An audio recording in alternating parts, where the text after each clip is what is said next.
প্রিয় এসএসসি পরীক্ষার্থীরা, রসায়নে ভালো মার্ক পেতে হলে, A+ পেতে হলে তোমাদেরকে রসায়ন প্রথম পত্রের উপর জোর দিতে হবে। কেননা রসায়ন প্রথম পত্রে মার্ক উঠানো একেবারেই সহজ। রসায়নের যে 5টি চ্যাপ্টার রয়েছে, তোমরা জানো যে এর ভিতরে প্রথম চ্যাপ্টার দিয়ে তেমন একটা সিকিউ আসেনি বিগত সময়েও। তোমরা সেটাকে এমসিকিউ এবং ব্রিফ কোশ্চেনের জন্য পড়বে। আর দ্বিতীয়ত গুণগত রসায়ন। গুণগত রসায়নে অনেকগুলো গুরুত্বপূর্ণ টপিক রয়েছে। আমি সেগুলো বলবো, সেগুলোর উপর তোমরা অবশ্যই জোর দিবে এবং সেগুলো প্র্যাকটিস করবে। প্রথমত 3টি নীতি সম্পর্কে তোমরা ব্যাখ্যা সহ পড়বে: আহ্বয় নীতি, পরিবর্জন নীতি এবং হুন্ডের নীতি।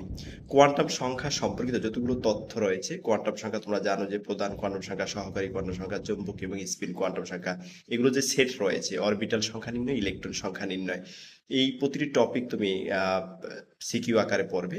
এছাড়া কোয়ান্টাম সংখ্যা সম্পর্কিত কিছু প্রশ্ন রয়েছে যেগুলো অনুধাবনমূলক পরীক্ষা এসে থাকে। বোর মডেল এবং রাদারফোর্ড মডেলের মধ্যে একটি তুলনা দেখে যাবে। সাথে অরবিট এবং অরবিটালের মধ্যে পার্থক্য পড়বে। তারপরে যে বর্ণালী চিহ্নিতকরণ তোমরা রয়েছে, তোমরা জানো যে ইলেকট্রন তাপান্তরের ক্ষেত্রে নির্গত শক্তি, যেই শক্তি সম্পর্কিত যে তথ্য রয়েছে সেগুলো তোমরা পড়বে বর্ণালী সহ। আলট্রা ভায়োলেট রশ্মি, তারপরে ইউভি যে রশ্মি, অর্থাৎ অবলোহিত এবং দৃশ্যমান অঞ্চল, এই বিষয়গুলো তোমরা তরঙ্গদৈর্ঘ্যের যে রেঞ্জ রয়েছে সেটি পড়ে যাবে। আর সাথে যেহেতু এখানে যে সিরিজগুলো রয়েছে, সিরিজগুলো জানলে তোমরা খুব সহজে সিকিউ বুঝতে পারবে। Lyman series, Balmer series, Paschen series, Brackett series আরো রয়েছে ইত্যাদি। আর আরেকটি গুরুত্বপূর্ণ টপিক রয়েছে এই অধ্যায়ের, সেটি হচ্ছে দ্রাব্যতা এবং দ্রাব্যতার গুণফল সম্পর্কিত।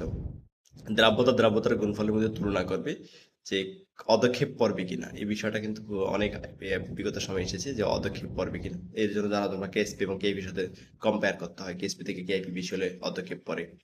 আয়ন শনাক্তকরণ একটি টপিক রয়েছে যেখানে তোমরা দেখবা অম্লীয়মূলক এবং ক্ষারীয়মূলক শনাক্তকরণ।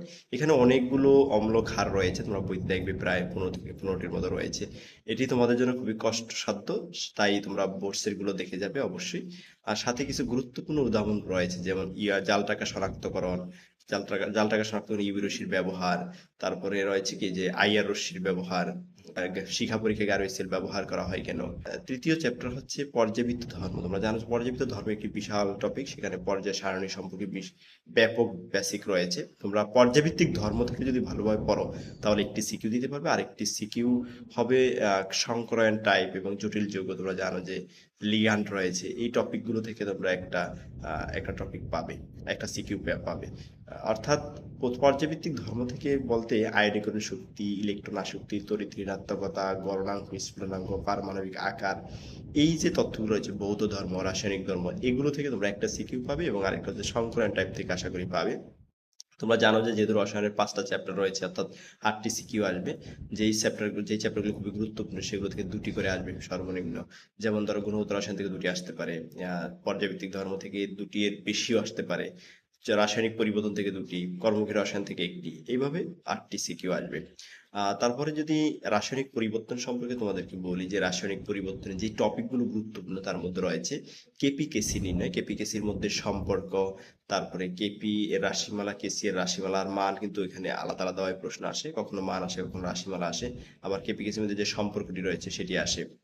কেপিকেসির সাথে রিলেটেড একটি কোয়েশ্চেন দিতে পারে, সেটি হচ্ছে যে কাঙ্ক্ষিত পরিমাণ উৎপাদ পাওয়ার লক্ষ্যে হাতিয়ালি নীতির ব্যবহার, এটার সাথে রিলেটেড। সক্রিয়ণ শক্তি তোমরা দেখে যাবে, সক্রিয় শক্তি খুব ইম্পর্টেন্ট রয়েছে, যেহেতু বিক্রিয়ার হার সহ যে সক্রিয় শক্তি রয়েছে সেগুলো পড়বে।